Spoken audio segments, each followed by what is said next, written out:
J'adore les contrefaçons, c'est le meilleur retour possible. C'est mieux qu'un article dans Vogue. Si ce qu'on fait marche au point que quelqu'un d'autre en profite, cela veut dire que ça marche vraiment. Tu ne m'enlèves rien, tu me fais juste de la publicité en plus. Tels étaient les mots de Virgil Abloh en 2017. Quelques mois plus tard, il nous sortira la fameuse collection qui a bouleversé le monde de la sneakers, la collection The Ten. Et un an plus tard, il entamera des démarches de poursuite contre tous les revendeurs de contrefaçon. On était encore alors qu'aux prémices du monde qu'on connaît aujourd'hui. En effet, les revendeurs de fake se sont très vite adaptés et ont su surfer sur l'opportunité. Ces derniers, dont la caractéristique première est de s'adapter aux tendances en cours, ont logiquement fini par inonder le marché de contrefaçon. Bien sûr, on pourrait se dire que tout ça est de la faute des marques et de leur modèle économique. En effet, vous le savez, ce qui crée la demande, ce qui crée de la hype sur ces sneakers, c'est essentiellement le fait qu'elles soient limitées. Tout ça, malheureusement, pousse certaines personnes à la consommation de fake. On estime à 60% le chiffre de gens qui achètent du fake et qui le savent. Aujourd'hui, d'ailleurs, c'est un véritable fléau pour le monde de la sneakers, si bien que toutes les plus grosses entreprises de revente, j'ai nommé StockX, With The New, GOAT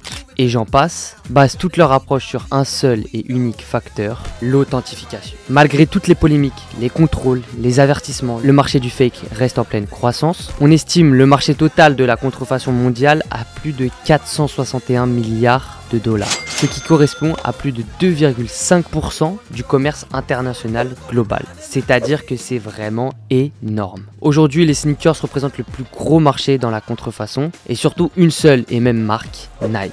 Mais comment ce marché fonctionne réellement? Qui sont véritablement ces revendeurs de fake? Où se situent-ils? Et enfin, comment ces revendeurs ont-ils réussi à atteindre la perfection dans la création de sneakers? Pour commencer, malgré tout ce qu'on peut entendre, la majorité des contrefaçons sneakers provient de Chine. Et la raison, elle est très simple. Effectivement, depuis quelques années maintenant, Nike et Adidas ont délocalisé une grosse partie de leurs usines en Chine. On retrouve ces usines plus principalement dans la ville de Putian. Je sais pas si c'est bien prononcé, mais en tout cas, vous avez le blaze. Il faut savoir qu'aujourd'hui, il existe plusieurs types de fake. Vous avez les copies 1.1, c'est-à-dire les copies, les répliques parfaites. Genre les 1.1, c'est vraiment une dinguerie. Et après, vous avez aussi les copies qu'on peut par exemple retrouver au marché de Clignancourt qui sont vraiment horribles. Par exemple, ces copies-là ne proviennent pas de Chine. Mais la qualité ne dépend pas vraiment de la région, mais plutôt de la personne, de l'entreprise qui va contrefaire cette paire. D'ailleurs, plus une paire tient longtemps sur le marché, meilleur est son fake. Parce qu'ils ont le temps de la découper, de récolter les avis, de modifier, etc. Il faut savoir que la paire, une fois qu'elle est sortie, elle est encore modifiée et elle est encore modifiable. Donc il faut vraiment voir ce monde, ce business, cette économie comme les entreprises qui nous entourent aujourd'hui. Pour eux, il n'y a pas de morale, c'est la même chose. Et c'est d'ailleurs pourquoi chacune de ces entreprises a plus ou moins ses critères. Admettons que elle va faire des sneakers pas chers, mais la qualité va être moins bonne, tandis que l'autre vendeur, lui, va accentuer sur la qualité avec un service client parfait, des prix certes un peu plus chers. Donc voilà l'équipe, faut vraiment les voir comme des entreprises concurrentes, comme on pourrait le voir sur internet. Et donc la première question qu'on pourrait se poser, c'est comment est-ce qu'ils font pour créer ces paires là? Alors il y a deux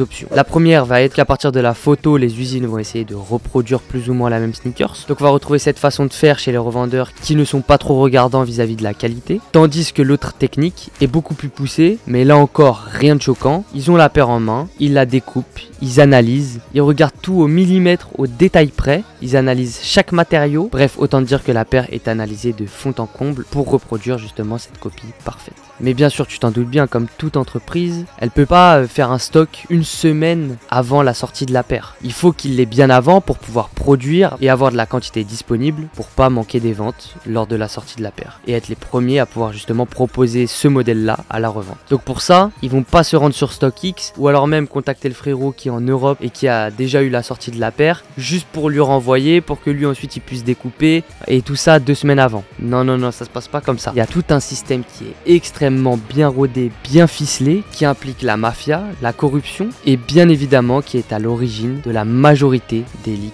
Instagram. Donc, pour réaliser la paire parfaite avant même que celle-ci ne sorte, il faut s'arranger pour essayer de se la procurer bien avant le drop et connaître surtout le calendrier des sorties, etc. Mais tout ça bien en avance. Et bien sûr, plus une entreprise fake peut se procurer une paire en avance, plus vite elle pourra limiter la copier, plus vite elle pourra la mettre en vente et plus vite elle pourra vendre, ce qui lui donnera un avantage concurrentiel énorme. Et ça, elles le savent toutes. Donc pour se procurer des paires avant tout le monde, en early comme on dit dans le lexique sneakers, c'est très simple. Rappelez-vous bien, en début de vidéo, je vous ai dit que toutes les usines étaient situées en Chine à côté des usines Nike et Adidas. Alors rien de plus simple que de sortir la paire de l'usine pour pouvoir l'analyser ensuite. Le moyen le plus simple, on paye un salarié de l'usine Nike Adidas qui va sortir une paire sous son manteau et qui va la transmettre aux revendeurs de contrefaçon. Et ensuite en quelques semaines, ils peuvent te développer la paire de sneakers parfaite. Selon la source Yeezy Mafia que vous connaissez sûrement, il y a même toute une mafia qui s'est organisée, notamment sur les paires d'Adidas qui ne possèdent pas d'usine en Chine mais qui sous-traitent via des usines chinoises. Alors là c'est très simple, les mafias pistent les salariés qui travaillent dans ces usines et leur proposent des grosses sommes en l'échange de la paire, des matériaux, des croquis, etc.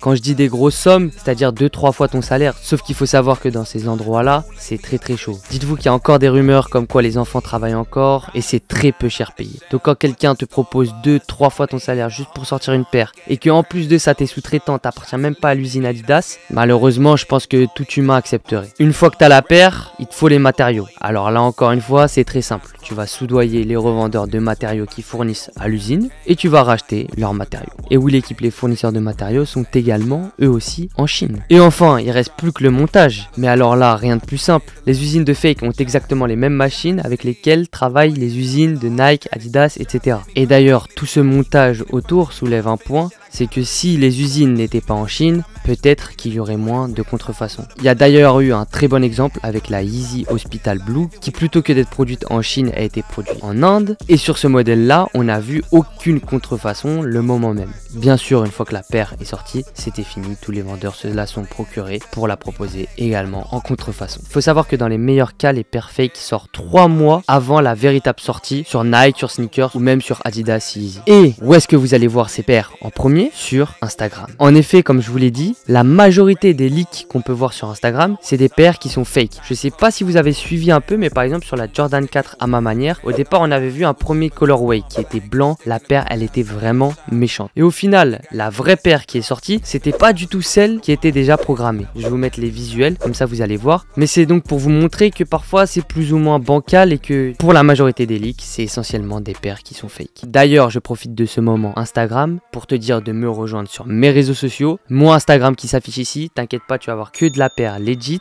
mais je t'invite également à rejoindre ma chaîne YouTube où là encore tu verras que des paires de sneakers qui sont legit, à moins que je fasse une vidéo sur le fake. Mais non les gars, vous inquiétez pas, l'ADA de la chaîne c'est pas de faire des présentations de fake sneakers. J'ai bien plus d'idées que ça et je sens que ça peut vous régaler. Donc comme d'habitude, commentaire, like, régale-moi. On repasse tout de suite sur Instagram des fakes. Il faut savoir que beaucoup de revendeurs passent par Instagram du coup pour revendre les paires. Il y a aussi Reddit et WhatsApp qui sont des applications qui sont très utilisées par tous les revendeurs de contrefaçon. Et il y a quelque chose qui pose problème parmi tous ces revendeurs, c'est qu'il y en a qui disent ok, moi je vends des fakes, je vends des paires qui n'existent même pas. Par exemple au marché de Clignancourt, il y a des paires frérot, t'as peur, tu les as jamais vues, mais elle est là. Moi personnellement j'habite dans le 18e, tous les jours au pied des gens je vois des paires, je me dis ah ouais, ça pas le modèle frérot, c'est... Je connaissais pas mais ça m'a l'air pas mal. Mais genre c'est pour vous dire que voilà, il y a des vendeurs qui s'en foutent, qui vont lâcher une paire, mais t'as les vendeurs qui vont vraiment appuyer le truc, forcer le thème, ils vont suivre l'ADA des drops, ils vont sortir la paire au même moment, ils vont te sortir les fake batch StockX, ils vont te sortir les fake factures, ils vont te sortir la boîte parfaite, la paire parfaite, tout parfaitement. Et même encourager ses acheteurs à la revente, parce qu'il le sait, il a les acheteurs pour rock la paire, pour la porter, mais il a également les acheteurs qui vont revendre la paire sur ce marché. Effectivement, et cette histoire elle est véridique. Quand tu as un retour client qui te dit ma paire est passée dans ce magasin de sneakers, je vais t'en recommander 15, c'est là où tu captes l'ampleur du problème. D'ailleurs, il y a même des petits fourbes de revendeurs qui appellent ça les unauthorized.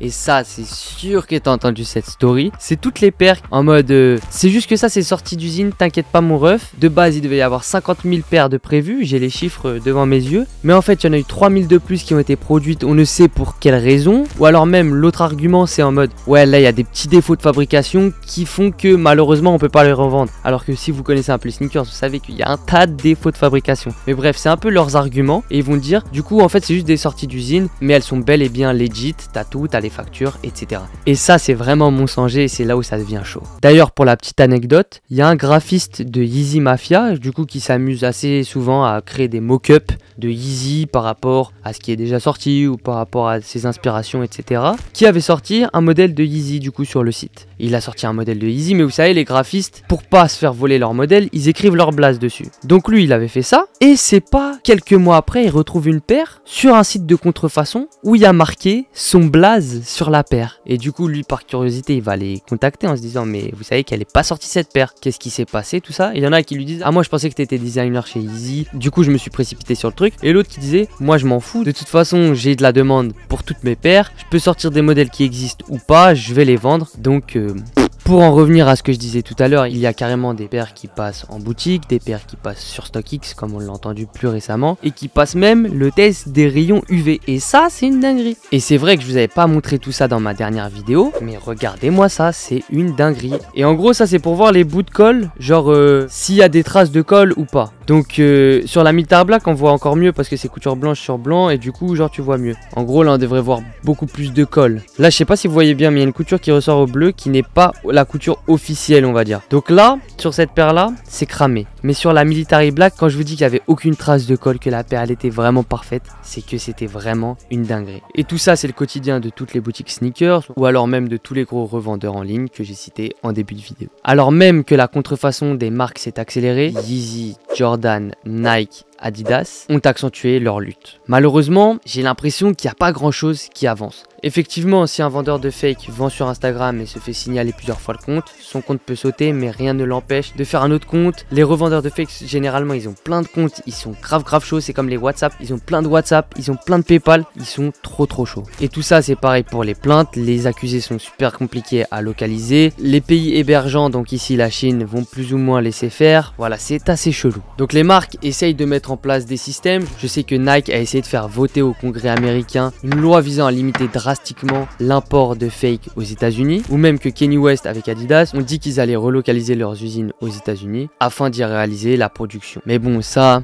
on va pas se mentir, c'est assez compliqué, d'autant plus que là, Yeezy et Kanye West, c'est quand même fini, même s'il y a des rumeurs qui laissent croire qu'on pourrait revoir des petites Yeezy redrop d'ici quelques mois. Je vous en dis pas plus, mais surtout le truc, c'est qu'aux États-Unis, tu produis pas comme en Chine. Aux États-Unis, tu payes pas aussi peu tes matières premières, tes salariés, tes produits, tes usines, etc. Donc, là, Kanye West, je pense qu'il s'est un peu emballé. Et en plus de ça, comme on l'a vu, même s'ils n'ont pas la paire directement, une fois qu'elle sortira, t'inquiète même pas qu'ils vont la charbonner. Donc en fait, il y a tout un système qui fait que aujourd'hui, à l'heure actuelle, et je suis certain que dans les années à venir, en fait, on pourra jamais vraiment limiter le fake, à part éduquer les gens, et justement, c'est ce qu'on essaye de faire sur YouTube, etc. Et vivre avec, tout simplement. Tant qu'il y aura des sneakers limités qui vaudront cher, il y aura de la hype sur les paires fake. Effectivement, ça permet à certaines personnes de se procurer des paires auxquelles ils n'auraient jamais accès. Et je suis totalement d'accord que de mettre 1000 € dans une paire, c'est pas destiné à tout le monde. Mais il faut voir aussi tout l'impact négatif que cela crée. Pour conclure, comme je viens de le dire, il n'y a pas vraiment de solution existante pour contrer le fake. Tant qu'il y aura de la demande sur des sneakers, tant qu'il y aura des paires qui seront limitées, tant qu'il y aura des paires qui vaudront aussi cher, il y aura forcément le fake qui sera dans les parages. Je pense juste que les marques doivent s'adapter et de toute façon, je pense qu'elles l'ont bien compris. Le jour où les fakes disparaîtront, c'est le jour où le marché de la sneakers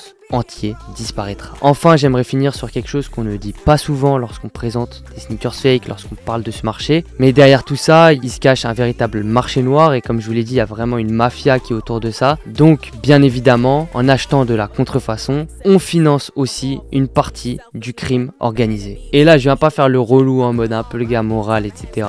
C'est la vérité. Derrière tout ça, il y a aussi de l'exploitation de mineurs, il y a aussi de l'exploitation d'ouvriers. Donc ça, faut bien se le mettre en tête. Ok, les gens achètent du fake, ok, c'est pas cher, etc. Mais aussi derrière, il y a tout ce qu'on voit pas, tout ce qui n'est pas montré, ce que vous voudrez pas savoir dans le cas où ces paires-là étaient authentiques. Voilà l'équipe. D'ailleurs, si toi aussi t'es intéressé par les sneakers ou même que tu veux tout simplement lancer un business dedans, j'ai la solution pour toi et je t'invite à rejoindre mon groupe Discord que tu retrouveras en description. Je vous mets également le lien de mon ebook qui a été suivi par plus de 1400 resellers. Je vous fais une petite promo jusqu'à demain soir minuit pour tout achat d'ebook. Vous aurez également une clé d'accès à mon groupe Discord qui te permettra en temps réel de choper tes sneakers. Voilà l'équipe, c'était Félix, j'espère que cette vidéo vous a plu. Grosse dédicace aux médias Hypebeast qui a mené toute l'enquête que je viens de vous retransmettre de A à Z. Je vous mets tous les liens en description. Et aussi à mon frérot Chris de RetroShop qui a participé à cette enquête, qui doit bientôt m'accueillir, j'espère. Hein. Pour l'instant il veut pas trop, mais pour me faire découvrir sa collection de sneakers. Et lui, il a vraiment des vraies paires qui sont très méchantes. Donc voilà, bombardez les likes, montrez qu'on est grave chaud pour aller découvrir sa collection. Et nous on se retrouve dimanche prochain l'équipe. Salam.